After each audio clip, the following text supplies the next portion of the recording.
बिस्मिल्लाहिर्रहमानिर्रहीम। एक्सरसाइज 1.2 हम कर रहे थे, इसका क्वेश्चन नंबर 4 है। और अगर आप सवाल को गौर से पढ़ें तो यहाँ पर लिखा हुआ है कि आपने प्रोडक्ट फाइंड करनी है हर कॉम्प्लेक्स नंबर की और उसके कॉन्जुगेट की। तो ये काफ़ी सिंपल क्वेश्चन है, अगर आप थोड़ा सा ध्यान रखें कि आपने करना क्या है, रिक्वायरमेंट क्या है। तो हम लेट करते हैं कि जो गिवन नंबर है कॉम्प्लेक्स वो 4 के बराबर है। यहाँ पर इमेजिनरी पार्ट 0 है तो उसे मेंशन करने की ऐसे ज़रूरत नहीं है, लेकिन हम यहाँ पर इसका कॉन्जुगेट लेंगे और उसके लिए जेड बार की नोटेशन यूज़ की जाएगी। अब जेड बार की नोटेशन भी आपको नज़र आ रही है, और यहाँ पर क्योंकि इमेजिनरी पार्ट है नहीं तो जेड बार पर एज सच कोई फ़र्क पड़ेगा नहीं, क्योंकि हम जब भी कॉन्जुगेट लेते हैं तो आप कम्प्लेक्स पार्ट का जो इमेजिनरी पार्ट है कम्प्लेक्स नंबर का, उसका साइन चेंज किया जाता है। अब यहाँ पर 4 है तो इसका कॉन्जुगेट भी 4 ही आएगा। और अब हम रिक्वायरमेंट के मुताबिक प्रोडक्ट लेंगे कम्प्लेक्स नंबर की और इसके कॉन्जुगेट की। तो ये आपके पास 4 मल्टीप्लाइड बाई 4 ही आ जाएगा, और जब आप इन्हें मल्टीप्लाई करते हैं तो आपके पास 16 प्लस 0 आयोटा या फिर सिर्फ 16 आपका आंसर आ जाता है। और इस तरह जो है वो ये क्वेश्चन हो जाएगा। नेक्स्ट पार्ट है पार्ट बी, और इसमें भी आप उसी तरह बिल्कुल लेके चलेंगे सवाल को। लेट करेंगे कि z है 1 माइनस आयोटा के बराबर, और अगर z 1 माइनस आयोटा के बराबर है तो इसका जो कॉन्जुगेट है वो आएगा z conjugate equals to 1 plus iota. और जब आपने इसकी प्रोडक्ट लेनी है तो प्रोडक्ट के लिए z डॉट z कॉन्जुगेट किया जाएगा। z आपके पास था 1 प्लस 1 माइनस आयोटा, और z कॉन्जुगेट आया है 1 प्लस आयोटा। इन दोनों को मल्टीप्लाई करेंगे, और मल्टीप्लाई करने के लिए हम वही आइडेंटिटी के a minus b into a plus b equals to a square minus B square होता है, इसको यूज़ करेंगे। तो यहाँ पर ये 1 का स्केयर आ जाएगा और इधर माइनस आयोटा का स्केयर आएगा। 1 का स्केयर 1 ही होता है, माइनस आयोटा का स्केयर जो है वो इस तरह आ जाएगा। अगले स्टेप में 1 माइनस आयोटा स्केयर लिखेंगे, और फिर लास्ट स्टेप में 1 माइनस 1 आएगा। और जब आप इसको मज़ीद सिंप्लीफाई करते हैं तो ये 1 प्लस 1 2 आ जाता है, जो कि प्रोडक्ट आई है z और z कॉन्जुगेट की।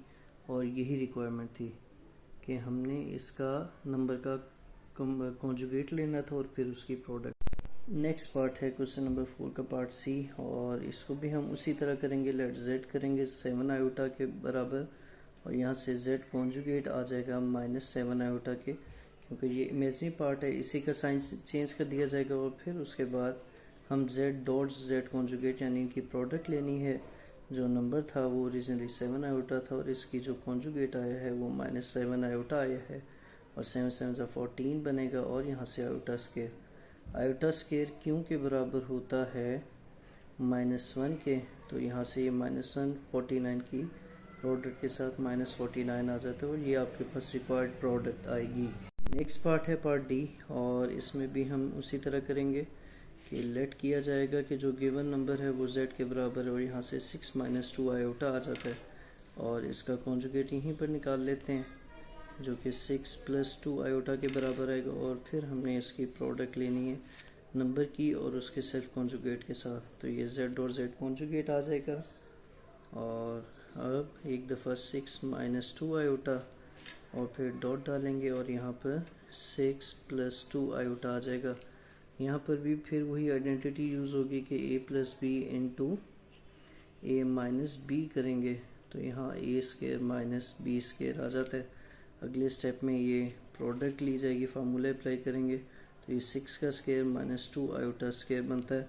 6 का स्केयर 36 आएगा, माइनस इसी तरह 2 आयोटा स्केयर 4 आयोटा स्केयर बनता है। और जब आप इनको मज़ीद सिंप्लीफाई करेंगे तो ये 36 प्लस 4 जो कि 40 के बराबर है, ये आ जाता है z डॉट z कॉन्जुगेट का रिज़ल्ट। और यही आपके क्वेश्चन की रिक्वायरमेंट थी। इसको पहले ब्लर आ रहा था, जूम आउट हुआ, फोकस आउट हुआ था, ये मैंने फोकस कर दिया। आप नोट करना चाहें तो कर सकते हैं। अब ये नेक्स्ट क्वेश्चन है, क्वेश्चन नंबर 4 का पार्ट ई, और सेम रिक्वायरमेंट है कि आपने गिवन कम्प्लेक्स नंबर का कॉन्जुगेट लेके उसकी प्रोडक्ट लेनी है अपने ही ओरिजिनल नंबर के साथ। तो अगर z ये है तो इसका कॉन्जुगेट आएगा 10 माइनस 9 आयोटा। और जब आप इसका क्या करेंगे, प्रोडक्ट लेंगे, तो यहाँ डेट डॉट जेड कॉन्जुगेट लिखा जाता है और इस जगह पर 10 plus 9 iota multiplied bye 10 minus 9 iota आएगा। इसके साथ भी आपने फार्मूला मेंशन कर देना है। तो ये आपके पास a plus B into A minus B divided by A square minus B square आ जाएगा। अगले स्टेप में आपने 10 का स्केयर लेना है यूजिंग फार्मूला और साथ 9 आयोटा का स्केयर आ जाएगा। इसको सॉल्व करें तो ये 100 आ जाता है और ये 9 का स्केयर 81 और 7 आयोटा स्केयर आएगा। अब आयोटा स्केयर की वजह से इसका साइन चेंज होगा और 100 प्लस 81 हो जाएगा। और इधर से फिर आप ये कह सकते हैं कि z डॉट जेड कॉन्जुगेट हमारे पास 181 आता है। क्वेश्चन नंबर 4 का लास्ट पार्ट है और इसको भी हम पहले वाली तरह लेट करेंगे z equals to -4 minus 11 iota और इसका जब कॉन्जुगेट लिया जाएगा तो वो आएगा -4 प्लस 11 आयोटा। और अब हमने इनकी प्रोडक्ट लेनी है z की और z कॉन्जुगेट की। तो ये आपके पास -4 minus 11 iota multiplied by -4 plus 11 iota आ जाता है। अब इसको सॉल्व करें तो एक दफ़ा -4 का स्केयर आएगा और एक दफ़ा 11 आयोटा का स्केयर आएगा। यहाँ पर फार्मूला मेंशन लाजमी किया करें, a plus B into A minus b equals to a square minus B square आएगा। -4 का स्केयर 16 आता है, यहाँ -11 आयोटा का स्केयर 121 आयोटा स्केयर आता है। आयोटा स्केयर की वजह से इसका साइन चेंज हो जाएगा और यहाँ 121। अब 121 और 16 को प्लस करें तो 131 और 6 137 आपके पास आंसर आ जाता है। इस तरह जो है वो ये आपका क्वेश्चन नंबर 4 कंप्लीट हो जाएगा। नेक्स्ट क्वेश्चन नंबर 5 है, उसको इंशाल्लाह भी करते हैं। नेक्स्ट आपका ये क्वेश्चन नंबर 5 है। क्वेश्चन नंबर 5 के दो मेन पार्ट्स बनाए गए हैं, एक पार्ट ए है एक पार्ट बी। पार्ट ए के जो सब पार्ट्स हैं इन सब में, जैसे अब ये आपके सामने जो लिखा हुआ है, ये क्वेश्चन नंबर 5 के पार्ट ए का सब पार्ट 1 है और इसमें हमने शो दैट करने यानी वेरिफिकेशंस हैं और जो इसका सेकंड पार्ट बी आएगा उसमें हमने उनको इवेल्युएट करना होगा। थोड़ी सी वर्डिंग चेंज है और कोई ख़ास इतना वो फ़र्क नहीं है, इनमें फॉलो की जगह हैं, बड़े सिंपल क्वेश्चंस हैं।